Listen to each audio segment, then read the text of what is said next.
Hey guys, it's me and I'm back. So, this is Attack on Titan. Oh my gosh. Do you hear that? My in-laws are out of town and we are pet sitting their white lab puppy, who does not like his cage. In fact, hold on. I will go get him really quickly. I'll let you get a drink of water in a second. Okay, ready? Set. Oh my god. Isn't he cute? He is just, he's just a handful. So anyway, oh my god. Okay, I think we've had enough. Yes. Ah! Let me put him back in his cage. Yes. Oh yes, you're so sweet. You're so sweet. Let's go. Oh my gosh, he's so big. Come here, Benny. Come on. Oh, let's get you your water. Your water. There you go. Your water. Oh my gosh. So, Benny, come back. Come back. Good Lord, dog. Are you gonna drink that whole bowl? Okay, come on. Let's let you outside. Come on. Come on. Okay. Come on. Come. Hello. Okay, come on. Oh, okay. You want to run around? I don't think that's a good idea, considering how much water you just drank. No, come on. Come on. Let's go back into your house. Come on. Yeah. Okay. I'm back. Oh, there's the camera. I'm back. Okay. So, yes. Hopefully he will not. I think he probably just had. I think he was thirsty. And my husband's working on the basement. He's hanging drywall. So you're just going to hear all sorts of noises. You're going to hear from downstairs and you're going to hear the puppy. So yeah, it's been a journey to get here. So anyway, but I have definitely watched Attack on Titan season 4, episode 1. And I will tell you that this has been, that was probably the worst reaction I've ever done.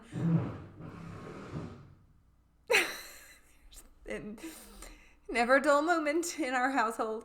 And so anyway, because I was so confused. I mean, I watched a brief recap. It was everything you need to know going into season 4, and some people were recommending this epic 2-hour Attack on Titan Chronicle thing. And I gotta be honest, I probably would have watched it, except I have Crunchyroll and not Funimation, and I know there's probably gonna be some judgment. I don't know why I picked Crunchyroll over Funimation. I don't. Probably because I was more familiar with Crunchyroll because I dated a guy once that had Crunchyroll, but that's all I have for you. And I think maybe there was some anime that you guys wanted me to watch that was on Crunchyroll but not on Funimation. I can't remember. But anyway, so I have that, and I didn't want to spend the money, and I know that's really stupid, but I just didn't. So I didn't watch the epic Attack on Titan Chronicle thing. So I just watched stuff that I found online that was everything you need to know, no spoilers, for Attack on Titan season 4. That being said, it let me down. Everything that I watched had let me down. It gave me a refresher, sort of, but didn't really help me understand what was going on, at least in this episode. So I actually enjoyed it a lot more when I edited it. Because everything started clicking and I was like, oh, that. And it was really entertaining to see how positively clueless I was. I mean, it's actually kind of embarrassing. And if I were not committed to showing you my actual reaction, my first reaction, I might have actually rewatched it and like feigned a reaction. But no, you're getting the real thing. So I had no idea what was going on. I had no idea the timing. I thought that it was a flashback, not a jump forward in time several years. I thought, like, I didn't recognize Reiner, and mainly because, I mean, he doesn't look the same because there's a change in time. Like, he's gotten older, and like carrying the mantle of a Titan, I'm sure wears on your body to some degree. So there goes the dog. So, but I interpreted it as this is the new animation studio's interpretation of what Reiner looks like. Maybe he looks different in this interpretation than in the previous one because maybe he's closer and this is what he looks like closer to the manga. I wasn't sure. So that's why I was like, that's Reiner? Like, what? I was very confused. That, and I was confused that like Amir was no longer in her Titan body and there was this other, I guess, male that was in the Titan body. The Jaw Titan, I think that's what they called him. And that was confusing. And then I realized, oh, Titans change form depending on whoever like carries that particular mantle. Like female Titan probably isn't, I mean, maybe isn't always female. I mean, could someone feasibly eat Annie and then who's male? Oh my gosh. Where is it? I've got a collar. I've got a little shock thing. Yes, I'll explain what this is in a second. Where is it? I have a little beeper thing. Benny, no. Anyway, so you're going to hear the pup and I'm going to yell at him and hopefully I'll edit it out so you don't think that this horrible, cruel person. But really, Benny? Anyway. It's okay. They're coming back tomorrow. Or is it the next day? I can't remember. But yeah, they're coming back this week. Thank God that we didn't know how long they were going to be gone. So they're going to be gone. They're going to take the puppy. We'll be done. Thank God.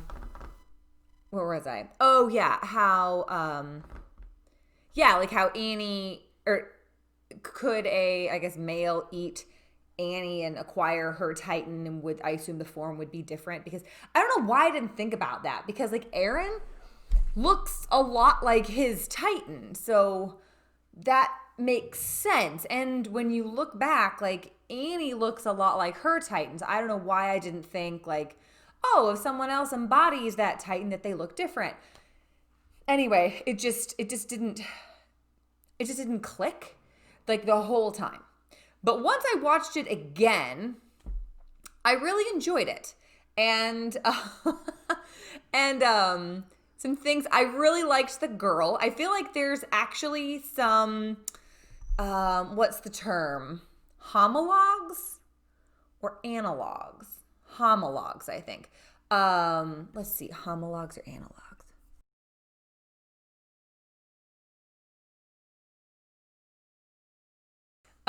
So anyway, but corresponding, let's just do that term and get rid of those. So there's corresponding individuals in kind of the new kind of platoon or grouping of Eldians.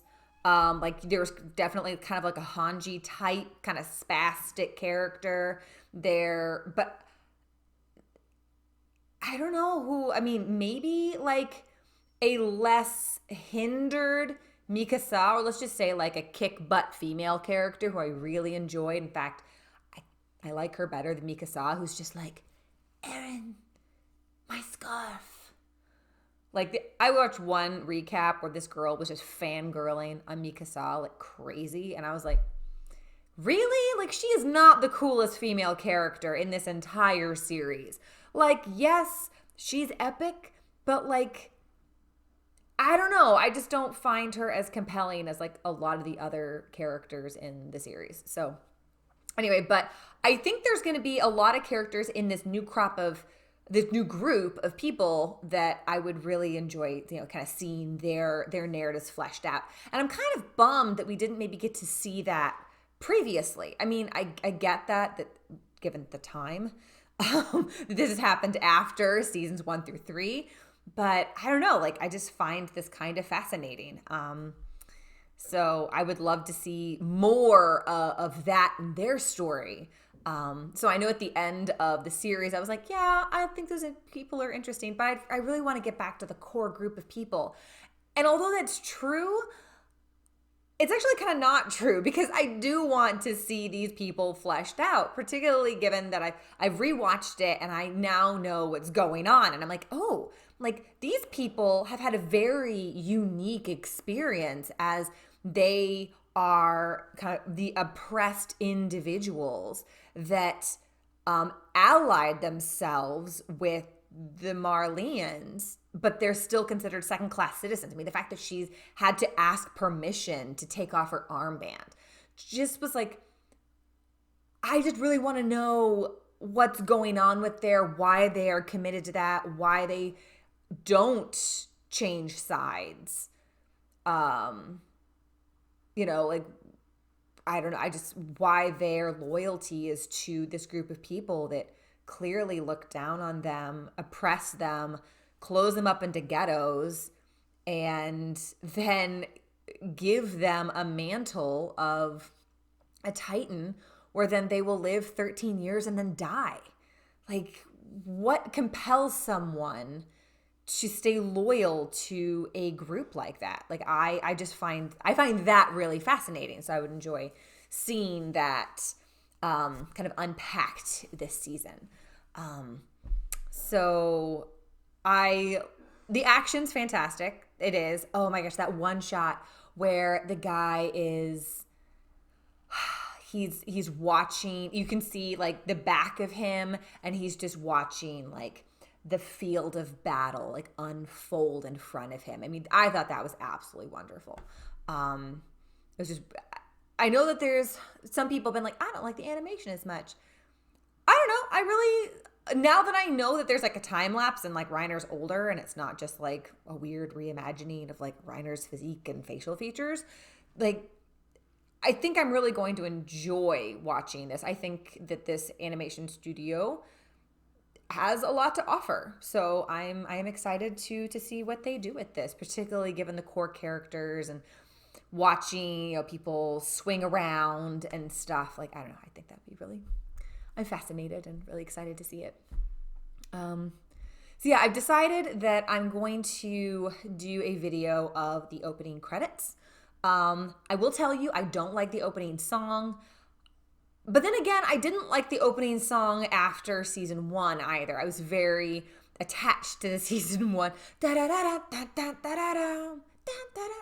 one. I really became attached to that. And then the next couple of seasons, there was that other song, and I think it was season 2 that had the weird one. I can't remember. But I know that it takes a period of adjustment each time for me to decide whether I like the song or not. So this one might grow on me. But I am interested to really delve into the opening credits and see like what is maybe nestled in the imagery and what it actually, like what symbolism there is. And anyway, so I want to maybe what they've drawn from, and because clearly this conflict was pulled straight from World War One. But then you have the Titans that are being dropped, which, I mean, when you think about it, like the Eldian platoon that we've kind of gotten to know just briefly is watching their comrade in arms, like, fall to their deaths, essentially. Like, how do they feel about that?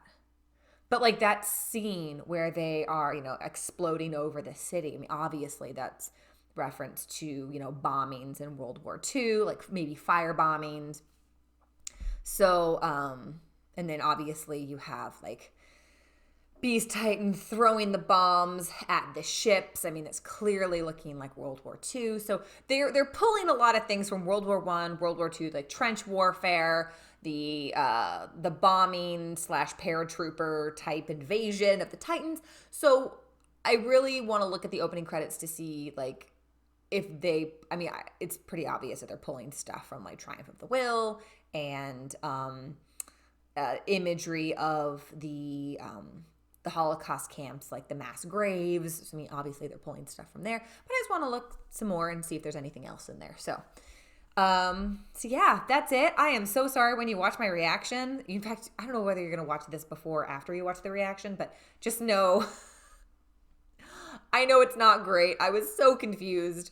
Have faith that I will like get with it because I'm really excited to watch this season. Like, yeah, in fact, so not only did I tell my husband on his birthday weekend, like, I'm watching this, like, I'm taking time away from you and I'm watching this and I'm going to edit it and I'm going to do commentary and it's just going to happen. But I also have taken 11 days off of work. So in December and part of January. So for a couple of reasons. Number one, I PTO. It's a use it or lose it situation. So I'm totally using it. And then also the basement where I'm going to be painting and tiling, and my husband and I are building a new set of stairs this weekend. We're finishing the drywall and stuff. But then also I wanted to just be able to really focus on doing content and watching Attack on Titan and doing an analysis of the opening credits and that type of thing. So, and maybe rewatch a couple episodes and say, okay, yeah, like maybe I'll do some reactions, like, you know, looking back, like episodes that I've already seen, but now I'm watching given, you know, what I know now, like, oh, okay, that's kind of cool. So if there's any episodes you actually want me to rewatch, like, please let me know and I will love to do it. So anyway, so yeah. Oh, to explain what this was, this is cross stitch.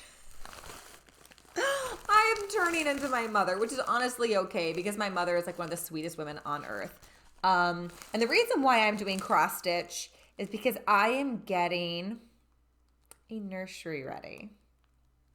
So I don't know if you guys saw when I was like walking around, it's not that I have like totally let myself go over COVID, but I'm expecting. So I'm going to be a mom of a beautiful little girl. And my due date is in May. So that's exciting. So yes, I will have a COVID baby. But that's another, yeah, I've just kind of like shut myself up in the house. I really haven't gone a lot of places. My husband and I, our eyes are twitching. We're just like, because we can't really, you know, women who are pregnant have a much higher risk of being hospitalized and being on a ventilator if they get COVID. So, yeah, we're just being really, really cautious. So, but that's what this is because, yeah, I'm going to have a baby. She is about this. She's a little bigger than a taco, according to my, oh my gosh, that puppy. People say that the puppy is proper training for motherhood, which I hate when people tell me that because, like, I feel like I'm a terrible puppy mom. So I'm like, oh no, I'm going to be a terrible mom. But my mom was awesome. So my thought is if I'm even half the mom my mom was, like, my kid will be just fine. Doomed for sure because I'm weird and Chris is weird. So like our child is just going to be weird. But like we're going to homeschool. And it's like some people are like, "Oh, you're going to homeschool." Yeah, as someone who worked in the public school system for 8 years, it's kind of like once you work at a fast food restaurant and you see what goes on behind the scenes, you really don't want to eat there anymore. Same thing applies to public school. Once you see how the sausage is made, you never want to eat it.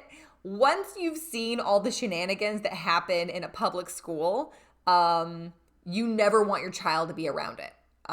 Like teachers who don't care. Not all teachers. I mean, I cared for sure, and a lot of teachers cared, but there are some that don't, so it's kind of a crapshoot.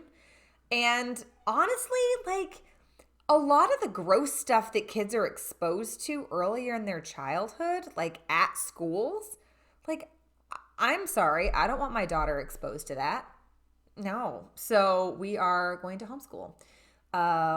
So just imagine this poor child being homeschooled by Chris and I. He like quotes Shakespeare. And actually, what were we doing? We were doing something like watching television, or which we don't do super often, but we do have Mandalorian and Takeout Night that we're quite a fan of.